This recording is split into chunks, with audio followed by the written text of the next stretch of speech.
Rhody Nation, long time no see, and welcome back to this week's edition of Rhode Island Sports Corner.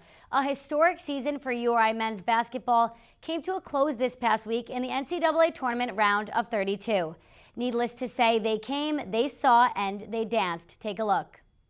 The 2017-18 Rhode Island's men's basketball season was something to tell your kids about. The Rams won a program-high 15 games in Atlantic 10 play, en route to their first at-large bid to the NCAA tournament in 20 years. Let's take a trip down memory lane. The season started off with injuries to two starters, fifth-year senior guard E.C. Matthews fracturing his wrist in the second game of the season, forcing him to miss 7 games. The Rams would also lose Cyril Langevin with a groin injury for 3 games. Despite the injuries, the Rams would finish off non-conference play 8-3, including wins over Providence College and Seton Hall. The historic season continued on to A-10 play. Rhode Island won as many as 16 straight games, including a program-best 11-0 start to conference play. Rhode Island then clinched their first A-10 regular season title in front of a sellout crowd in the Ryan Center on February 23rd against Dayton. To me, this is our biggest accomplishment. It's hard to have this great of a season. It's one thing to have a couple of great months. But to do what these guys have done the whole season with the injuries that we dealt with EC and Cyril early, these guys have just been incredible. The postseason accolades poured in for the Rams, naming head coach Dan Hurley A-10 Coach of the Year, Jared Terrell named to the first team All-Conference, EC third team All-Conference, and Stan Robinson being represented on the All-Defensive team.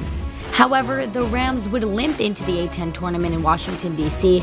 Rhode Island would lose their last 2 games of the season, including a blowout loss against St. Joe's on senior night at the Ryan Center. But through this, the Rams would secure a spot in the AP Poll's top 25 for 7 straight weeks. I think that we maybe for a couple days were taking victory laps, and you can't do that. You can't do that in sports, man. You got to be ready for the next one. Especially when you got a ranking next to your name, people coming at you hard. For the second consecutive year, Rhode Island would make it to the A-10 title game. The Rams would then fall to the Davidson Wildcats 58-57. This resulting in the Rams receiving an at-large bid to the NCAA tournament. The 7-seed URI would match up in the first round against Trae Young and the Oklahoma Sooners in Pittsburgh, Pennsylvania. There they would defeat the Sooners 83-78 in overtime, advancing to the second round for the second straight year. But there, a matchup versus the Duke Blue Devils was awaiting.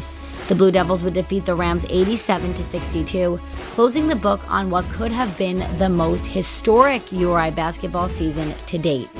With the season coming to a close, it's the end of the road for seniors Andre Berry, Stan Robinson, Jared Terrell, Jarvis Garrett, and E.C. Matthews. Though these 5 will never wear that Rhode Island across their jerseys again, the legacy they leave will never be forgotten. I want to thank the state of Rhode Island, the university. I've grown so much over the last 4 years. My maturity on and off the court, it's just been a blessing. I couldn't be more thankful. Rhode Island, man. Bikini Blue, just something about it. The people, the state. I don't know, just walking around campus it's home. It became a home for me. And as for head coach Dan Hurley, rumors have began to circulate about his future with the program. He's been linked to the current head coaching vacancies at Pitt and at UConn, but for now, he's still under contract at URI until 2023. Here we go, 10, 3, 1, 2, 3. With the end of basketball season, it means green grass and blue skies are right around the corner. Perfect baseball weather. Rhody baseball continued their season with their home opener on Tuesday versus Sacred Heart. 5 Cent Cigars' Kate Rogerson was there and has more.